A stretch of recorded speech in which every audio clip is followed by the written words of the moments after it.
Masya Allah. Ana min birut. Masya Allah. Ana birut. Lakat menong. Hebat kamu. Nah, ya. Nah, apa yang kamu dapat pada hari ini? Yang pertama, mengapa Anda ke Umul Aiman untuk mencari ilmu? Apa itu ilmu?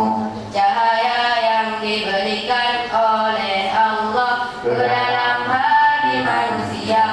Dengan cahaya itu kita tahu mana yang manfaat, mana yang mudarat, mana yang baik, mana yang jahat, mana yang ma'ruf, mana yang mudarat.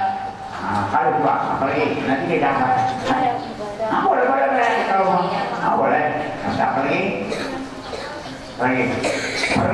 Yang tadi ada pojil. Mana main-main, mana Pojil yang ibadah. dan juga di pojil. Pojil apa pojil? Apa lagi? Apa lagi? Apa itu ada? Apa itu akhlak? Akhlak adalah adab. Apa itu adab? Maju qaulan akhirat, suatu yang terpuji, baik perkataan ataupun perbuatan. Hebat kamu. Pergi.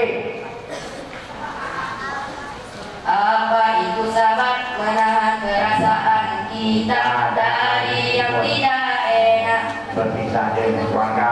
Berpisah dengan keluarga tidak enak. Sabar. Mandi tidak cukup air tidak enak. Sabar. Hebat kamu. Boleh. Ini sementara kamu ini pojok 2000. Coba ambil. Kalau